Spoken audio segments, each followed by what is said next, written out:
vendo ele aqui hoje no Jota para poder conversar sobre a medida provisória 1.300, né? Vamos bater um papo aqui sobre reforma do setor elétrico. É um papo que, por si só, a gente já consegue esticar bastante coisa, porque tem muito assunto. Então, eu convido todo mundo que está acompanhando, né, está entrando aí na transmissão via Zoom, de não só acompanhar a gente, mas, claro, poder mandar perguntas, né, através da plataforma, que no final a gente vai dar uma selecionada e tentar tirar essas dúvidas aqui também com o secretário. Secretário, acho que a gente não tem como deixar de falar dos últimos acontecimentos, né? Então, a gente começa falando sobre a definição da relatoria da medida provisória, que foi definida essa semana, que o próprio presidente da Câmara, Hugo Mota, anunciou que ficaria com o ex-ministro de Minas e Energia, Fernando Coelho Filho. Vocês já estavam esperando esse nome? E como que fica a interlocução, né, com a Câmara agora, com o nome do Fernando Coelho Filho? E qual a expectativa de vocês de como que vai ser essa conversa e se essa conversa vai ser frutífera ou se pode encontrar algum problema aí no meio do caminho?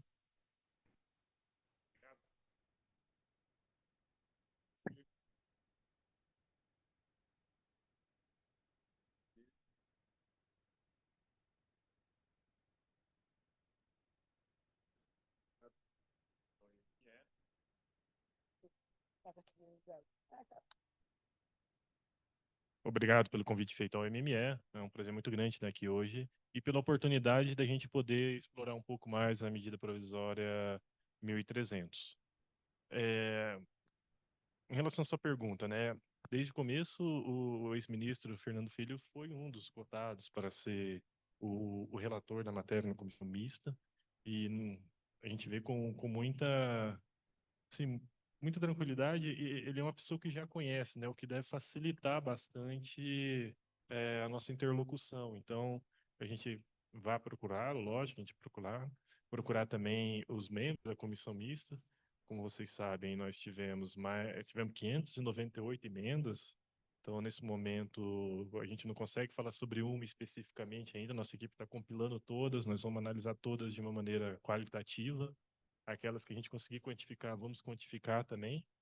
E aí a gente espera levar como contribuição ao deputado Fernando Filho, uma contribuição do MME, para que ele possa fazer as análises dele, para ver o que fica, o que não fica, o que incorpora, o que não, no projeto final, né, no projeto que será enviado para a assinatura do presidente Lula. Então temos uma expectativa muito boa, esperamos uma interlocução muito profícua e vamos levar a nossa contribuição, lógico, para ajudar nessa difícil tarefa de relatar essa medida provisória. Mas foi uma notícia boa, então, para o Sim, MME. foi sim. Secretário, obrigada por aceitar nosso convite, é um prazer receber o senhor aqui. E nos últimos dias, ali olhando para esse caminho da MP no Congresso, a gente viu alguns rumores de que poderia ser desmembrada, fatiada em outros, alocados em outros projetos, ali dando uma prioridade, talvez, para aprovação via MP só pela parte que trata do novo tarifa social.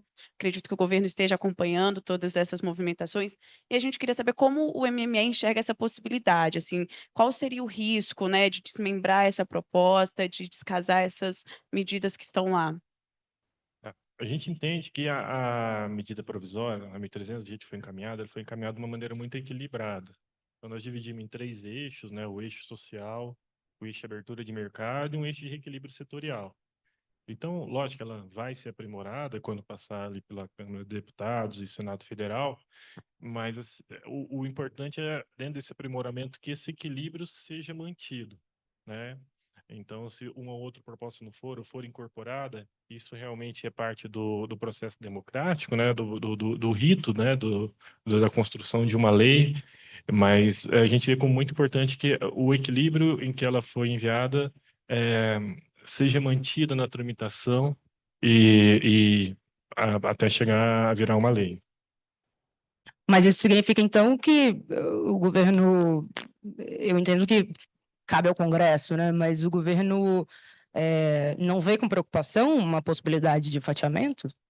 Não falei isso. Falei que foi uma medida equilibrada e a gente espera que ela saia também equilibrada, lógico, dentro do protagonismo que o legislativo tem de fazer as suas adequações, seus aprimoramentos. O senhor já comentou, a gente sabe que tiveram muitas emendas, né? E é difícil, é uma quantidade muito grande, imagino que vocês estejam trabalhando nisso, assim. Sei que não dá, talvez não dê ainda para a gente apontar uma a uma, algum tema específico, mas tem uma série de temas que estão sendo tratados, curtailment, geração distribuída, aprimoramento sobre trechos que estão dentro da MP, assim, numa primeira análise, o que a gente pode esperar de benéfico? Assim, já tem um mapeamento do que é benéfico, o que pode ser prejudicial para o setor que está ali? Se tem alguma preocupação no MME nesse momento? Marla, olha, nós estamos nesse momento fazendo isso, sabe? Eu não consigo adiantar ainda. A gente sabe dos assuntos, os assuntos gerais, a equipe já mostrou os assuntos gerais, mas assim, como são muitas ainda, eu prefiro ter um mapeamento completo para que a gente faça comentário para não cometer nenhuma injustiça prévia, sabe? Então, deixa a gente compilar, como disse, nós vamos analisar todas qualitativamente, são muitas, então a equipe está dedicada, mas realmente processar tudo isso leva algum tempinho, né? E a gente também pretende quantificar aquelas que derem para quantificar, para mostrar, olha, se esse item for aprovado, pode reduzir o custo em tanto, ou pode aumentar o custo em tanto, mas se esse item for aprovado junto com esse, aí dá um casamento muito bom, um equilíbrio razoável. Então, isso que a gente pretende fazer e levar como contribuição no trâmite dessa medida provisória. Então, é tudo uma questão de equilíbrio, né? Não seria exatamente um veto a algum assunto específico já de primeira? Não, primeiro que a gente nem tem essa competência nesse Sim. momento, né? Claro, que eu digo Então, veto de relação, assim, o é, governo mostrar isso. não. Tudo vai ser muito bem conversado. Não temos nenhuma, assim, pelo menos em princípio, nenhuma emenda assim que a gente fala, olha, essa não dá para ir isoladamente. Lógico, podemos chegar a essa conclusão quando terminar essa análise, mas no momento, pelo menos minha equipe ainda não me passou nenhuma, assim, muito que a gente não consiga avançar. Mas, novamente, tem que ir nessa palavra equilíbrio, né? Perfeito. Mas puxando um pouquinho ainda nessa questão das emendas, e eu entendo o que o senhor falou, né, que ainda não tem talvez uma análise completa de tudo que foi proposto, mas a gente pode falar de alguns temas, né, temas que estão orbitando a medida provisória e orbitando até mesmo as discussões do setor já há algum tempo. Mas um dos pontos mais não sei se vou dizer polêmicos, mas um dos pontos que mais trouxe questões para a medida provisória foi a proposta do fim do desconto no fio para consumidores de fontes incentivadas. É, então, existem bastante emendas sobre isso, mas a minha dúvida é: existe margem de negociação sobre esse ponto? Ou porque no dia da apresentação da medida provisória para os jornalistas, que o senhor até estava lá e a gente acompanhou, isso foi colocado como um ponto muito essencial para o equilíbrio das contas, né? Para o equilíbrio justamente do que vai ser o montante do aumento da tarifa social. Existe como negociar isso? Não, essa pergunta é bem importante, Rafael, e de fato é um dos pontos que tem sido mais discutido da medida provisória. Então, eu vou explicar um pouquinho do mérito, por que que ele está lá, né? Nós estamos, o eixo 2, né, que é a abertura de mercado, nós estamos abrindo o mercado para que os consumidores de baixa tensão, que são as pequenas indústrias, pequenos comércios, nós que moramos na nossa residência, podemos acessar o mercado livre, coisa que grandes consumidores, como grandes indústrias, shopping centers, hipermercados, eles já têm esse acesso. Então, nós estamos dando o direito que é só de alguns, universalizando ele, né? Então, quando a gente dá esse direito do baixa tensão, a gente também colocou a medida que a gente veda que o baixa tensão possa ter esse desconto que você comentou se ele contratar uma fonte incentivada. Por quê? Porque a tarifa de uso do sistema da baixa tensão é maior de quem está na média e na alta. Qual é a lógica? A alta tensão usa só a infraestrutura de alta tensão, então ele paga menos pelo uso do sistema, porque usa menos o sistema. Quem está na média usa a alta e a média, paga um pouquinho mais. Quem está na baixa usa a média, a alta e a baixa, então a tarifa é maior.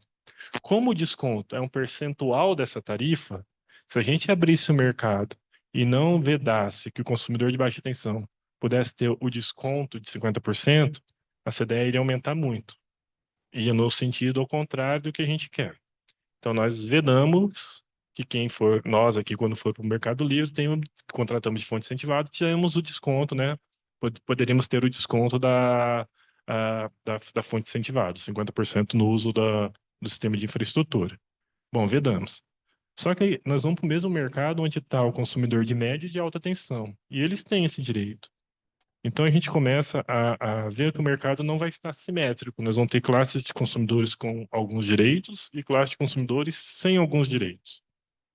Então o que que nós pensamos? Falou, olha, então a gente precisa tentar uma uniforme, né? Deixar uniforme, né? Tentar deixar simétrico esses direitos. Então, como a gente pensou? Falou, olha, nós vamos manter os contratos de quem está na média e alta tensão até o seu final. Ele vai ter esse direito. Terminando esses contratos, ah, quando ele for renovado, se for um contrato de um ano, vai ter o direito de um ano, se for de 5 anos, se for de 10 anos. Mas chega a 10 anos e um dia, a hora que ele for recontratar, aí ele já recontrata sem o direito. Aí ele fica o alta tensão e média tensão igual ao baixa tensão. Então, para dar simetria nesse mercado que a gente está abrindo. Tá tendo bastante discussão e a gente sabe. E qual é o principal ponto, né? Muita gente tem nos questionado sobre a transição, né? E o que a gente tem comentado é que a transição a gente pode conversar, o que a gente está mais preocupado é com a finalidade. Esse desconto que é dado para os consumidores comprar de fonte incentivada hoje passa de 10 bilhões na conta CDE. Então, o que acontece? Enquanto ele não termina, nós estamos abrindo o mercado para baixa tensão, o baixa tensão não tem esse direito, e ainda o baixa tensão tem que pagar a CDE para que o média e alta tensão pode ter. Então, fica um pouco disfuncional, né? Então, a gente está tentando reorganizar isso.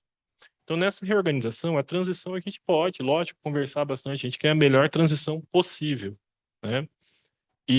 Mas a finalidade é algo que a gente acha muito importante, que a gente realmente ataque esse subsídio de 10 bilhões de reais e que também a gente dê direitos iguais a todos que vão acessar o mercado. Desculpa, o senhor já falou, já trouxe aí a abertura de mercado, que é outro eixo da proposta que era muito esperado no setor, um pleito muito antigo, né? E a gente vê pela própria medida provisória que o governo precisa passar por algumas fases, né? Não é simplesmente propor um cronograma, vai ter que preparar o setor em parte para isso, por exemplo, a criação do SUI, outros mecanismos. A gente tem ali pela MP um cronograma de agosto de 2026 para baixa tensão, indústria e comércio, e é um prazo que alguns agentes do setor acharam enxuto, até muito rápido, mas aí, vendo isso, queria provocar o senhor para saber como o MME e os demais órgãos, né, vai ter que passar pela ANEEL também, imagino, pela CE, como está se preparando e se tem tempo para fazer toda essa estruturação que o setor precisa para fazer essa abertura em agosto. Não, essa é uma pergunta muito importante. Sobre o prazo de agosto, né? Como disse, nós estamos compilando as emendas, mas já me disseram que tem emendas que pedem para aumentar o prazo, tem emendas que também pedem para antecipar. Então, a definição de prazo você vê que depende muito da análise de quem está vendo, tá? Então, a gente acha que agosto de 26 é um prazo factível para a gente abrir para a indústria e comércio. De fato, nós vamos ter que fazer uma série de regulamentações. Você disse muito bem, que é o supridor de última instância. O que esse supridor de última instância vai fazer? Imagina, Fafá, que você foi para o Mercado Livre e quem você comprou faliu. Pode acontecer, é o mercado. A gente tem que dar um backup nessa situação. Então, você vai sair momentaneamente, para você não ficar sem energia elétrica, vai para esse supridor de última instância. Vai ficar lá um tempinho até que você possa achar um novo supridor. Mas tudo isso a gente precisa escrever, regulamentar quem vai fazer esse serviço, como vai ser pago esse supridor de última instância. Se você for para lá, qual tarifa você vai pagar para ir para lá. Então, é uma série de questões que a gente precisa fazer. Outro ponto importante, que talvez não está nem em regulamentação, mas que é importante fazer, é a comunicação. Nós precisaremos esclarecer, porque agora vão entrar dezenas de milhões de consumidores, não entrar, né? Nós vamos dar a opção para que dezenas de milhões de consumidores possam acessar o mercado que hoje eles não conhecem. Então, nós precisamos ter uma ação de comunicação muito efetiva para dizer os benefícios de acessar o mercado, os riscos de acessar esse mercado. Então, precisamos explicar até que a gente saia da transição e a coisa flua naturalmente, como fluiu, como teve a transição na telefonia, como flui para a gente escolher nosso plano de saúde, a gente escolhe como nós bem entendemos, assumimos o risco dele ser melhor ou não atender eventualmente um médico que a gente queira. A telefonia é muito usado como exemplo, né? Sim. A grande diferença, né, é que a telefonia a gente pode trocar de uma operadora X para Y se a gente não estiver satisfeito com a qualidade, né? Então, às vezes você mora num local que o sinal é melhor de uma operadora X do que uma Y, você troca, né? No caso de energia elétrica, isso não é possível. A gente sempre vai estar conectado à distribuidora local, que no caso de Brasília, não é Energia Brasília, dependendo do Brasil, ao concessionário. Então, a gente não vai trocar pela qualidade, mas sim por outros atributos, como preço, comprar de renovável, comprar uma demanda flexível, enfim, o que vier nos oferecer a energia. A única diferença é essa, mas todo o resto guarda muita similaridade. Ainda falando sobre emendas, vou trazer um tema que eu imagino também que o governo não deve ter uma posição fechada, mas a gente trazendo para o debate. Talvez seja um debate até mais de pensar um pouco o futuro e o reflexo do que necessariamente de dados. Mas, assim, não tem como a gente não falar de geração distribuída. Eu acho que foi um dos setores que mais protocolou emenda, ou se não for o maior, eu acho que é o segundo maior que protocolou emenda dentro da medida provisória. A gente sabe muito bem, quem acompanha um pouco aqui Brasília sabe que é um setor que é muito ativo, atua bastante no Congresso, e quem acompanhou também o marco legal da GD sabe que foi, né, uma situação ali que se arrastou durante um tempo, um pouco polêmica. Mas, enfim, veio bastante pleito desse setor para a medida provisória. E isso não apareceu dentro do texto que foi enviado no governo. O governo deixou isso de lado. Assim, não quis entrar nessa seara. A minha dúvida não existe um risco de deixar isso para o legislativo completamente? Qual tipo de risco, assim, você diria, Fafá? De alguma mudança regulatória que Sim. possa aumentar, por exemplo, subsídio para a GD, que é uma coisa Uhum. que é um debate que se faz bastante. Sim. Veja, o fato de não ter ido na origem da medida provisória, pelo menos na minha percepção, não aumenta nem diminui esse risco, já que o trâmite tem que passar por lá, né? Então, assim, eventualmente, se a gente tivesse colocado alguma coisa, acho que o risco não diminuiria, poderia se tirar e colocar outras emendas, né? Então, eu acho que o fato de não estar na origem, pelo menos a minha percepção, né, minha leitura, é que não aumenta nem diminui nenhum risco, se tivesse que entrar alguma medida que, de repente, é, aumentasse mais algum encargo para dar algum benefício. E aí não serve só para geração distribuída, mas para qualquer outra das emendas lá, a Câmara dos Deputados, o Senado Federal, esse é o papel deles mesmo, colocar as emendas que eles entendem como que vai construir a melhor política setorial. Então, eu não vejo, assim, pelo menos na leitura, um aumento ou diminuição de risco de não estar no texto original que foi para lá. Claro, mas esse é um assunto que vocês estão acompanhando. Claro, estamos, como todos os outros que estão lá. Tem da autoprodução também, que teve muitas emendas. Teve isso que você comentou do fim do desconto fio, muitas emendas. Geração distribuída, muitas emendas. Ah, eu só não quero correr o risco de falar outros setores que não teve, Esquecer. mas teve muito. A diversidade curtailment teve emendas, então teve vários. Então, sei, é 598, né? Tem bastante tema para ter emenda. Secretário, o senhor está atuando bastante tempo nessa parte de modernização, né? O senhor participou ali da discussão via ANEEL, da consulta pública 33, que deu origem ao 414, que é o projeto de modernização do setor, que está parado na Câmara, né? Que teve muita dúvida se ia andar ou não. Agora a gente tem um governo com uma proposta própria.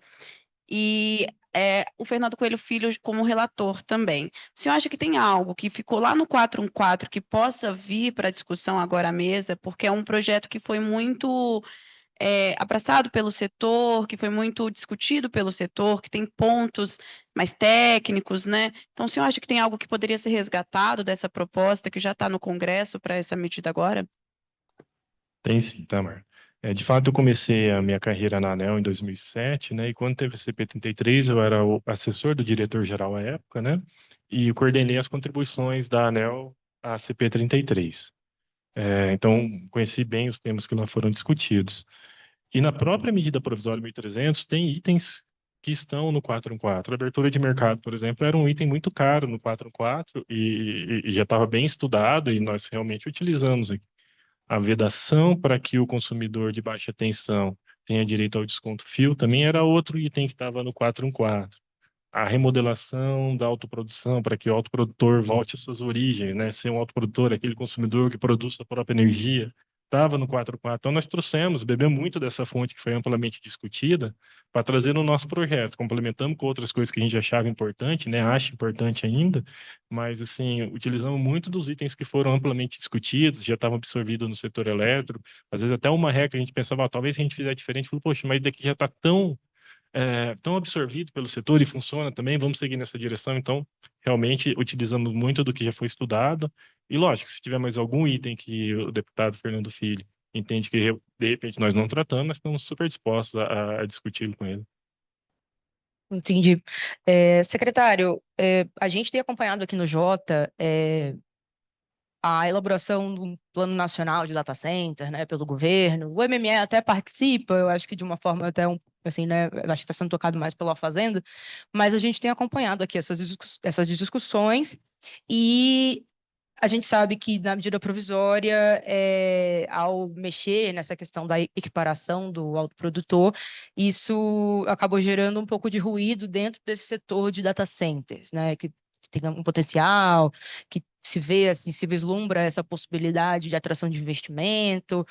E o entendimento de parte desse setor, pelo menos, é que esse aperto nos critérios pode minar uma atratividade que existe hoje no Brasil para a instalação de data centers.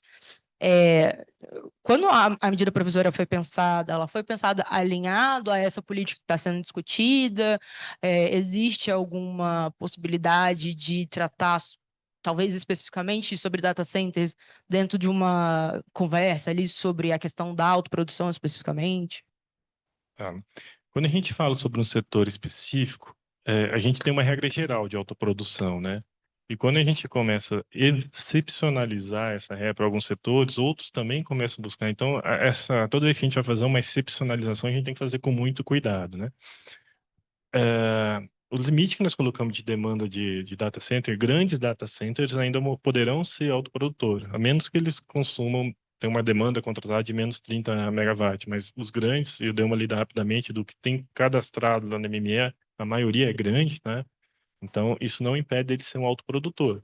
A gente está resgatando o autoprodutor que falou, olha, se o data center quer construir sua própria solução de fornecimento de energia elétrica, isso a medida provisória permite. Né? O que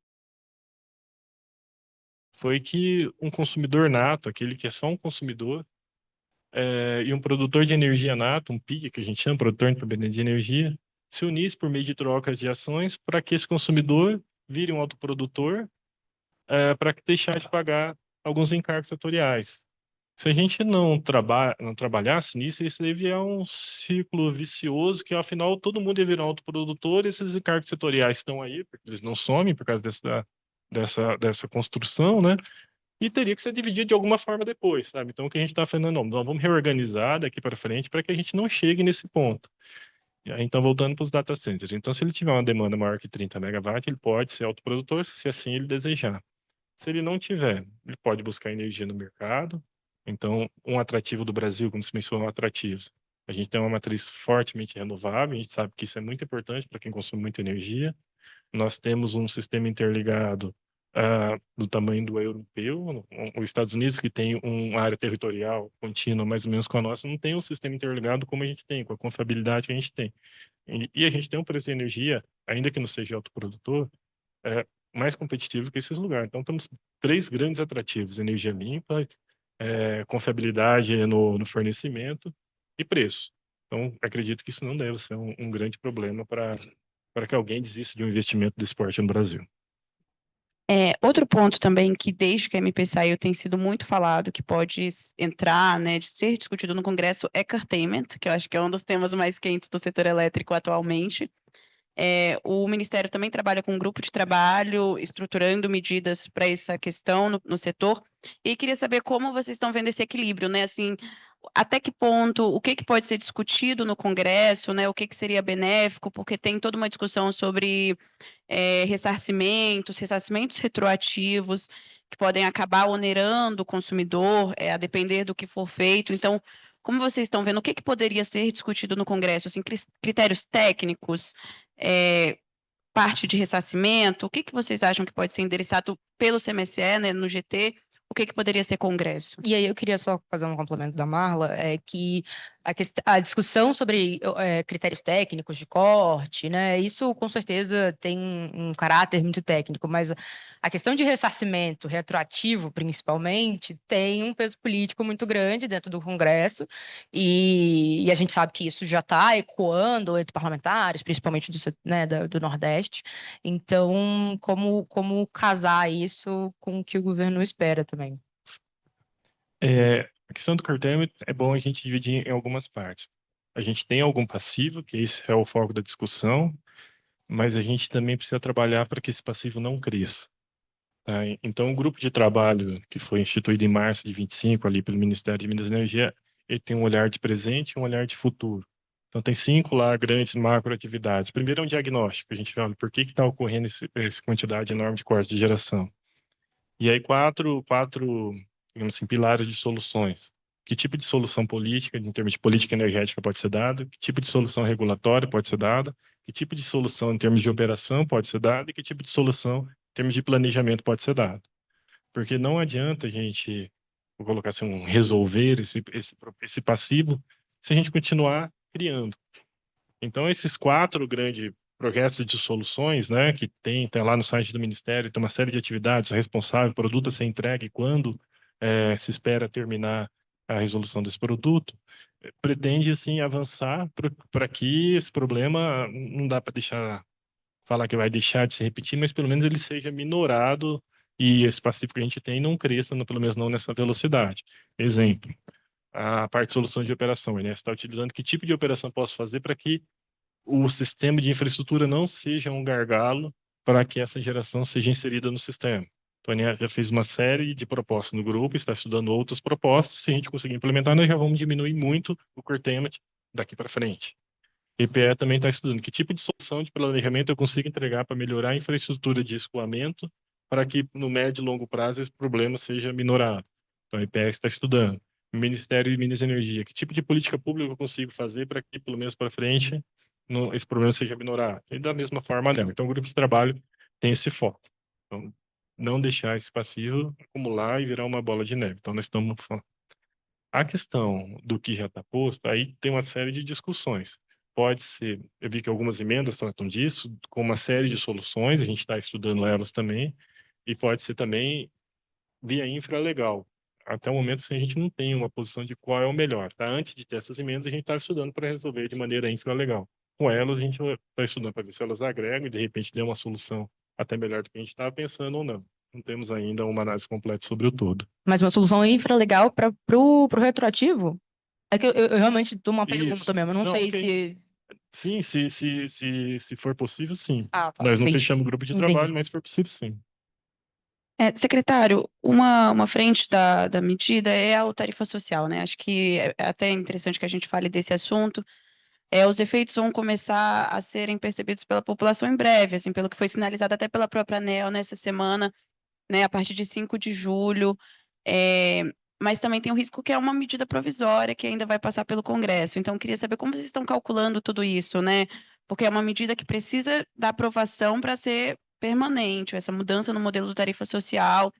E também queria entender se precisa ajeitar mais algum detalhe para essa operacionalização mesmo para chegar no consumidor agora, a partir do mês que vem. Isso, a tarifa social começa a vigorar agora em 5 de julho, então as faturas que forem emitidas a partir de 5 de julho já vão vir com um novo regulamento da tarifa social. Então, se um consumidor de baixa renda consumir menos que 80 kWh até a emissão dessa fatura, ele já vai ter a parcela de energia zerada no seu pagamento. Tá? Se ele consumir mais, consumir 85, 86, vai pagar os 5, os 6 que ele consumiu mais. Então, o novo regulamento da tarifa social já começa a valer agora 5 de julho. E aí, queria só explorar um pouquinho mais a tarifa social, porque ela é uma medida que tem assim alguns grandes objetivos por trás dela. O primeiro é a comunicação. Fafá, Marla, se eu perguntar para vocês, mas se eu tivesse aqui com outros especialistas e perguntar, qual que é o regramento atual da tarifa social? Poucos saberiam que é uma tabela regressiva de desconto, e apesar de estar valendo há mais de 20 anos, é, a complexidade dela, assim, é difícil a informação chegar ao usuário final. Então, se a gente não tem essa informação, o usuário final tem mais dificuldade ainda. Agora, se eu perguntar qual que é a nova proposta, que nem começou a valer, todo mundo já sabe. Então, ela tem uma eficiência de comunicação que pode induzir um comportamento desse consumidor que vai ter acesso, que hoje a tarifa atual não tem. Ele sequer sabe como que é, ele vê a conta, vê mais ou menos como consumiu e acredita que lá as contas estão certinho. Agora não, fica muito mais fácil. Lá, eu consumi 5 kWh a mais no mês do que os 80. Falar, estou pagando 5 a mais porque eu consumi. Então, ela é muito eficiente para comunicar e para induzir comportamento. Se ele tiver condições de sair do 85 e ir para 80, ele vai ficar. Se for para 80, eu sei que eu não vou pagar nada, né? Então, há uma indução comportamental de eficiência energética e tudo mais. Uma outra coisa importante dessa nova tarifa social é que ela tende a reduzir o furto de energia elétrica, né? Os GATs, como são comumente chamados, ou as perdas não técnicas, como mais tecnicamente é chamado, né? Porque se a energia vai estar disponível até um certo consumo, não há razão para quem não tem recursos e fazer esse furto. Ela vai tender também a reduzir os custos operacionais da distribuidora. Fafá, hoje o Luz para Todos está chegando em regiões cada vez mais remotas. Então, onde a solução por fio, né, com a conexão normal, tem sido mais complexa, mais cara, né? Então, a gente está instalado módulos fotovoltaicos com baterias. Esse módulo tem aproximadamente o tamanho de 80 kWh mês. Agora, você imagina na tarifa social atual como é difícil uma distribuidora fazer a cobrança desse consumidor que está numa região muito remota, né? É, agora nem será mais necessário com a tarifa social, desde que ele que é do tamanho do módulo, né? Então, tende a reduzir esses custos operacionais distribuidores. E também na inadimplência. Então, tem vários itens que a nova tarifa social ajudam o setor elétrico, é difícil de mensurar antecipadamente. Então, ela começa a valer agora dia 5 de julho, e aí, com o andar do tempo, a gente vai conseguir mensurar exatamente quanto essa política deu certo. Mas a primeira é fácil da gente responder, ela comunica melhor. Tá? Bom, em relação, ela foi lançada uma medida provisória e, lógico, para ela valer após a medida provisória, ela precisa ser transformada em lei. Caso não seja, realmente teria que voltar para o sistema antigo de tarifa social. Mas, secretário, uma dúvida, por exemplo, a gente está falando de exemplos, né? Se uma pessoa que consome, vamos colocar ali, 70 megawatts, ela não paga a tarifa, mas ela ainda teria que pagar a taxa de iluminação pública, ICMS e PiscoFins, é isso, né? Isso. A iluminação pública é uma gestão municipal e depende de como o município tarifa isso. Então, ele pode tarifar ou não. ICMS, mesma coisa. Há estados, mesmo hoje na tarifa social atual, há estados que não cobram o ICMS sobre a tarifa cheia. Então, se ele consome 30 kWh mês, ele tem um desconto de 65%. O estado não cobra ICMS sobre a tarifa cheia, e sim sobre esse consumo. Então, vai depender muito da legislação estadual. PIS/COFINS não deve ser cobrado, tá?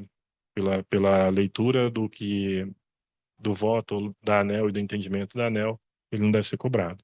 Então, o que está na gestão federal não deve haver imposto, mas o que está na gestão estadual ou mesmo contribuição de iluminação pública, que não é um consumo de energia propriamente dito, né, é uma contribuição para a iluminação pública da cidade,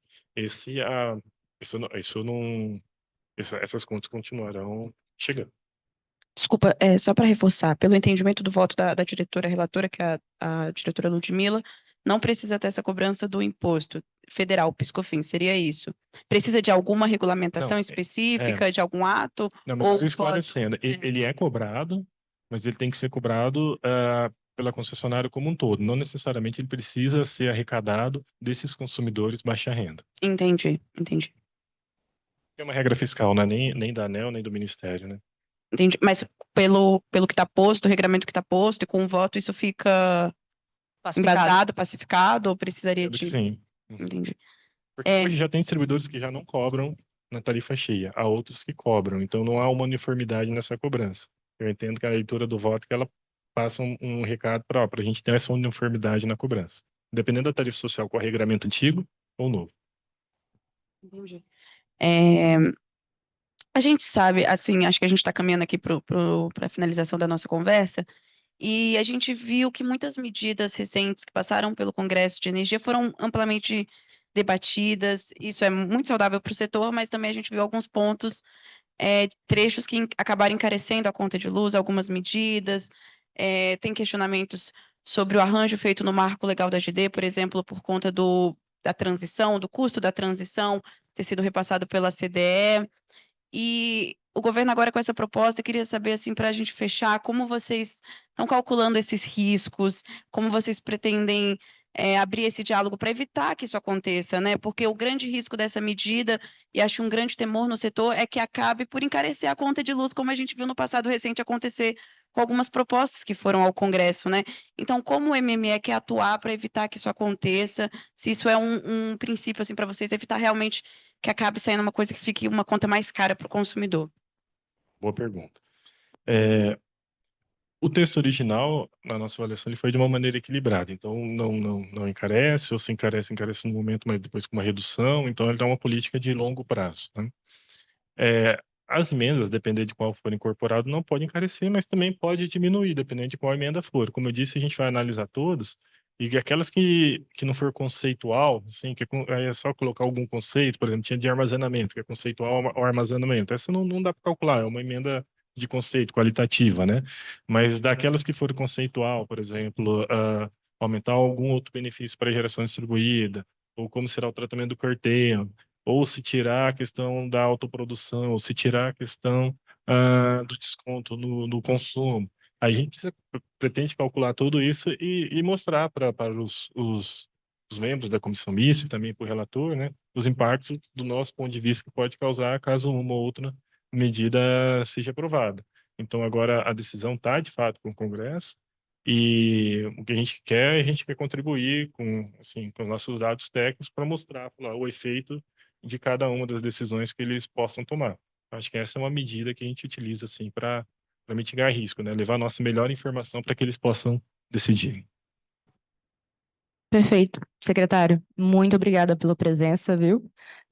Vou deixar um convite já, se eu voltar, depois que passar o prazo de aprovação da medida provisória. O que que você acha?